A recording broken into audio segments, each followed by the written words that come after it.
جس نے صبح ہی صبح مجھے سڑک سے پکڑ کر زبردستی اپنی گاڑی میں بٹھا دیا تھا۔ سنا ہے میرے کردار پر باتیں کرتی ہو، چلو تمہیں آج اپنا کردار دکھاتا ہوں۔ اس کی نظریں اور لہجہ ایسا تھا کہ میں کام کر رہ گئی تھی۔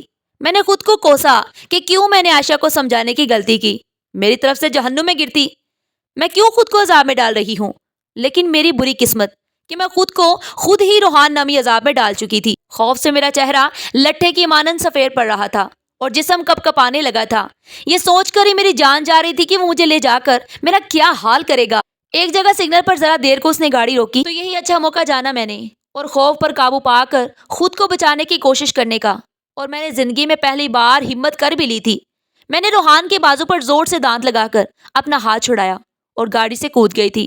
وہاں پولیس بھی تھی، اسے مجبوراً گاڑی آگے بڑھانی پڑی تھی، اور میں جو گاڑی سے کود کر اپنی بازو اور گھٹنا زخمی کر بیٹھی تھی اب لنگڑا کر چل رہی تھی۔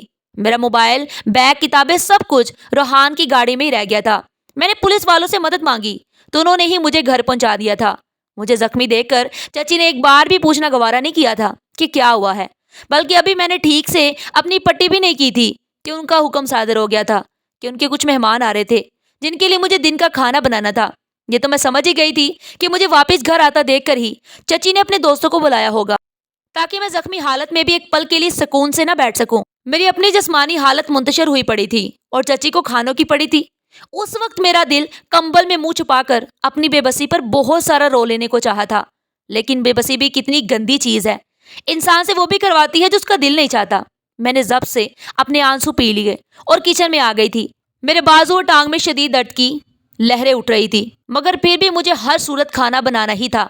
چچی کچن میں آئیں تو مجھے آرام سے سبزی کاٹتے دیکھ کر کاٹ دار لہجے میں بولی، ہاتھ ٹوٹ کر دھڑ سے الگ ہو گیا ہے کیا جو یوں آرام سے کاٹ رہی ہو؟ چچی میں گر گئی تھی، میرے بازو پر چوٹ لگی ہے۔ میں نے خود سے بتایا کہ شاید انہیں تھوڑا سا رحم آ جائے گا، لیکن رحم نام کا لفظ چچی کی ڈکشنری میں نہیں تھا۔ تو کارنامے ٹھیک کر اپنے، نہیں ٹوٹیں گے تیرے ہاتھ پیر۔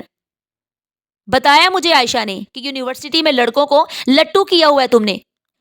مجھے پہلے ہی پتا تھا، آوارہ ہو تمہارا قصور نہیں ہے، تمہاری ماں بھی ایسی ہی تھی، تبھی تو بھاگ کر آئی تھی تمہارے باپ کے پاس۔ مجھے لگا میرا وجود کئی ٹکڑوں میں کٹ کر رہ گیا ہو۔ چچی میرے مرحوم ماں باپ کے لیے بھی کتنا نفرت اور حقارت سے بولتی تھی، اور عائشہ نے بھی میرے بارے میں کیا کیا بتایا تھا۔ اس نے مجھے ہی سوالیہ نشان بنا دیا تھا تاکہ میں کبھی اس کے کردار پر بات بھی کروں تو کوئی اس پر شک نہ کرے۔ اس کے اور رحان کے افیئر کا کسی کو بتا دو تو تب بھی چچی میری نہیں اس کی بات کا یقین کریں۔ عائشہ نے پوری پلاننگ کر رکھی تھی۔ چچی تو چلی گئی، لیکن میری آنکھوں سے آنسوں کا سیلاب بہہ نکلا تھا۔ کیسی عورت تھی چچی، جنہیں مرے ہوئے لوگوں کا ذکر بھی اچھے الفاظ میں کرنا نہیں آتا۔ چچی کے مہمان آ گئے تو میں نے چچی کی ہدایت کے مطابق انہیں پہلے چائے پیش کی۔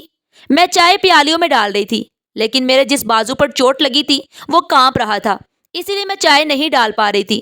جب صوفے پر بیٹھی، چچی نے آگے ہو کر مجھے ایک زور کا تھپڑ سب کے سامنے دے مارا تھا، اور صرف تھپڑ ہی نہیں مارا بلکہ اپنی زبان سے زہر بھی نکالا تھا۔ آوارہ بدچلن لڑکی، جلدی کام کر۔ سب لوگوں کے درمیان میں اپنے لیے ایسے الفاظ سن کر مجھے بہت بے عزتی محسوس ہوئی تھی، اور حلق میں آنسوؤں کا گولا پھنس کر رہ گیا تھا۔ کتنی آسانی سے انہوں نے سب کی نظروں میں مجھے بدنام اور بدکردار بنا دیا تھا۔ جن لڑکیوں کے ماں باپ نہیں ہوتے ان کے ساتھ تو پھر ایسا ہی سلوک ہوتا ہے نا۔ میں اپنے آنسو پیتی وہاں سے اٹھی اور کچن میں آ کر پھوٹ پھوٹ کر روئی تھی۔ جانے کیوں میری ہمت جواب دے رہی تھی، اور ایسا کوئی امید کا چراغ نظر نہیں آ رہا تھا جو میرے لیے جل کر روشنی کرتا۔ میرے لیے ایسا کوئی نہیں تھا جو میرے ساتھ کھڑا رہتا۔ میں واقعی بہت اکیلی تھی اس بڑی دنیا میں۔ مجھے خدا سے بہت شکوے رہے، جیسا کہ میرے ماں باپ کو کیوں مارا، تو ایک شکوہ یہ بھی تھا، کوئی مجھے سنبھالنے میرے لیے کھڑا رہنے والا کیوں نہیں آتا۔ خدا نے میرے شکووں کا جواب بھی دے دیا تھا، اور ایسے دیا تھا کہ میں دیکھتی رہ گئی تھی۔ خدا دعائیں ایسے بھی سن لیتا ہے۔ میں نے کبھی سوچا نہیں تھا۔ میں نے یونیورسٹی جانا چھوڑ دیا تھا، اور آمینہ سے بھی میری بات نہیں ہو پائی تھی کیونکہ میرے پاس میرا فون نہیں تھا۔ زندگی کے شدید برے دن چل رہے تھے جب سنا تھا کہ چچا چچی کا بیٹا علی واپس پاکستان آ رہا ہے۔ علی کے لیے بھی میرے دل میں وہی احساسات تھے جو چچا چچی اور عائشہ کے لیے تھے۔ میں چچی کی ساری فیملی کو پسند نہیں کرتی تھی کیونکہ سب کے سب ہی مجھے بھی پسند نہیں کرتے تھے، مگر علی کے متعلق مجھے یاد نہیں ایسی کوئی بھی بات کہ جب اس نے مجھے تنگ کیا ہو، عائشہ اور چچی کی طرح مجھے رلایا ہو۔ وہ اپنے کام رکھنے والا، ایک سنجیدہ اور خاموش طبع لڑکا تھا۔ شروع سے ہی وہ گھر آیا تو میں اس کے استقبال کے لیے کمرے سے باہر نہیں نکلی تھی، کیونکہ مجھے اس کے آنے کی کوئی خوشی نہیں تھی۔ اپنے باپ کی طرح میرے باپ کے کاروبار پر وہ قبضہ جمانے ہی آ رہا تھا، اسی لیے مجھے اس سے کوئی دلچسپی ہوئی، نہ ہی کوئی وابستگی۔ اس کے آنے پر بڑی سی تقریب رکھی گئی تھی، جس میں نوکروں کے ساتھ مجھے بھی چچی نے نوکر ہی بنا دیا تھا، مگر میں علی کے آنے سے پہلے پہلے اپنے سارے کام ختم کر کے اپنے کمرے میں آ گئی تھی۔ باہر ہر طرف چراغا تھا اور تقریب کا سما تھا، اور اندر میرا دل جل رہا تھا کہ سب کچھ میرا تھا، پھر بھی میرے پاس کچھ نہیں تھا، اور باقی سب میری دولت پر عیاشی کر رہے تھے۔ سوچتے سوچتے ہی میری آنکھ لگ گئی تھی۔ آدھی رات کو میری آنکھ بھوک کی وجہ سے کھلی تو میں دبے پاؤں کچن کی طرف گئی تاکہ کچھ کھا کر اپنی بھوک مٹا سکوں۔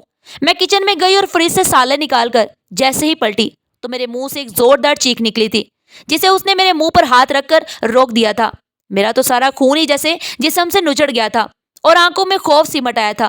اس سے پہلے کہ خوف سے ہی میری جان چلی جاتی، اس نے میرے منہ سے ہاتھ ہٹایا۔ کیا ہو گیا یار، آج بھی اتنی ہی ڈرپوک ہو؟ اگر میں تمہارے منہ پر ہاتھ نہ رکھتا تو تم نے پورے پاکستان کو چلا چلا کر جگا دینا تھا۔ وہ علی ہی تھا۔ میں اسے پہچان چکی تھی اور یوں فرینک ہو کر مجھ سے بات کر رہا تھا جیسے بہت کوئی پرانا دوست ہو۔ میں نے ایک ناپسندیدہ نظر اس پر ڈالی اور جلدی سے کھانا پلیٹ میں ڈال کر اپنے کمرے کی طرف بڑھ گئی تھی۔ میں محسوس کر سکتی تھی کہ علی کی آنکھوں نے مجھے کمرے میں گم ہو جانے تک دیکھا تھا۔ اگلے دن میں صبح کچن میں ناشتہ بنا رہی تھی جب وہ پھر سے آدم کا خدا جانے کیا چیز تھا، وہ جو سوتا ہی نہیں تھا، رات بھی بدرو بنا پھر رہا تھا اور صبح بھی جلدی اٹھ کر میرے سر پر آ کھڑا ہوا تھا۔ مجھے افسوس ہے تم نے اپنے لیے آج تک بولنا نہیں سیکھا۔ تم صرف جسمانی غلام نہیں ہو، ذہنی غلام بھی بن چکی ہو، اور ذہنی غلام کبھی اپنی زندگی نہیں جی پاتے۔ علی کی باتیں میرے سر سے گزر رہی تھی اور اس کی وجہ سے میں انکمفرٹیبل ہو رہی تھی، لیکن بات وہی تھی، میں کہہ نہیں سکتی تھی۔ اگر اسے جانے کا کہہ دیتی یا کچھ بھی کہہ دیتی تو چچی سے میری خیر نہیں تھی۔ پھر میں خاموشی سے ناشتہ بنا کر اسے نظر انداز کرتے اپنے کمرے میں آ گئی، جہاں عائشہ اپنے آج کے پہننے کپڑے رکھ کر چلی گئی تھی اور مجھے استری کرنے تھے۔ میرا دل چاہا آج عائشہ کے کپڑے جلا دو، مگر اف، بے بسی میری ہتھیلیوں میں کسی کانٹے کی طرح چبھی تھی۔ میں کپڑے استری کر رہی تھی جب وہ پھر سے میرے سامنے آ کھڑا ہوا اور دیوار سے ٹیک لگا کر مجھے بغور دیکھنے لگا۔ تم کب بولنا سیکھو گے روچ؟ اس کی نگاہوں میں کچھ تو ایسا تھا کہ میں لمحے بھر کو منجمن سے رہ گئی تھی۔ میں بھول گئی تھی کہ میں نے استری کپڑوں کے اوپر رکھ دی تھی۔ میں نے سر اٹھا کر علی کو دیکھا اور میرا دل دھک سے رہ گیا۔ وہ تو اپنا دل آنکھوں میں لیے گھومتا تھا اور مجھے یوں دیکھ رہا تھا جیسے کسی بہت اپنے کو دیکھ رہا ہو۔ ایک دھواں سا اٹھا اور میں ایک دم چونک کر سیدھی ہوئی تھی، کیونکہ عائشہ کی شرٹ سچ مچ جل چکی تھی اور سب جو ہنگامہ ہونے والا تھا اس کا سوچ کر ہی میں کام کر رہ گئی۔ میں نے شکایتی نظروں سے علی کی طرف دیکھا کہ جس کی وجہ سے میں اتنی بڑی مصیبت میں پڑ چکی تھی۔ اسی وقت عائشہ آئی اور مجھ سے کپڑے مانگے، مگر میری اتری ہوئی شکل اور جلے کپڑے دیکھ کر اس کا پارا ہائی ہو چکا تھا۔ اس نے مجھے تھپڑ مارنے کے لیے ہاتھ اٹھایا تھا تو میں نے ایک دم آنکھیں بند کر لی، لیکن یہ کیا تھپڑ میرے منہ پر تو پڑا ہی نہیں تھا۔ میں نے آنکھیں کھول کر دیکھا تو حیران رہ گئی، کیونکہ ایسا معجزہ میرے ساتھ زندگی میں پہلی بار ہوا تھا جب عائشہ نے مجھے تھپڑ مارنا چاہا اور مار نہیں سکی تھی۔ پہلی بار مجھے مارنے والے کا ہاتھ کسی نے پکڑ لیا تھا اور میں تو سب بھول کر بس حیرت سے علی کو دیکھتی رہی تھی۔ اگلے پل پورے گھر میں ایک بڑا ہنگامہ ہوا تھا جو عائشہ نے کھڑا کیا تھا۔ ماما، اس نے میرے کپڑے جلا دیے اور بھائی نے مجھے اسے مارنے بھی نہیں دیا، میرا ہاتھ پکڑ لیا۔ ماں، عائشہ کے تو مگرمچھ کے آنسو بہہ کر ختم ہی نہیں ہوتے تھے۔ علی، اس نے غلطی کی تھی تو غلطی کی سزا مل رہی تھی، تم کیوں بیچ میں پڑ رہے ہو بیٹا؟ چچی نے میرا نام نفرت سے لیا تھا اور علی کو کس قدر پیار سے پکارا تھا۔ اپنی ماں کے سوا آپ کو کوئی پیار نہیں کر سکتا۔ کیا ہو گیا ہے ماں آپ کو؟ غلطی انسانوں سے ہی ہوتی ہے، مگر اس کا یہ مطلب تو نہیں نا کہ ہم تشدد پر اتر آئیں۔ آئندہ میں کسی کو عروج کو مارتا ہوا نہ دیکھوں۔ میری آنکھیں ڈبڈبانے لگی تھی اور علی کو دیکھتی میں دیکھتی ہی رہ گئی تھی کہ کیا جس معاوضے کا مجھے انتظار تھا، جس کا مجھے انتظار تھا، جو آ کر مجھے ظالم ملکہ کے قید سے آزاد کر دیتا، وہ علی تھا۔ علی کے لیے میرے دل میں نرم گوشہ پیدا ہو چکا تھا۔ اس دن میں گھر سے بغیر تھپڑ کھائے نکلی تھی اور یہ میرے لیے بہت سکون والی چیز تھی۔ میں سڑک پر کھڑی تھی جب عائشہ نے میرے پاس سے گاڑی یوں زن سے گزاری جیسے اس تلے مجھے کچل ہی ڈالے گی، اور اگر میں بر وقت نہ ہٹتی تو ویسا کر بھی گزرتی۔ ہر گزرتے دن کے ساتھ ساتھ ان ماں بیٹی سے خوف آنے لگا تھا جو مجھے کاٹ چھانٹ کر کہیں پھینک بھی دیتی تو ان کا کچھ نہ بگڑتا۔ میں سڑک پر ہی کھڑی اپنی سوچوں میں گم تھی کہ ہارن کی آواز سے میں خیالات کی دنیا سے باہر آئی تھی۔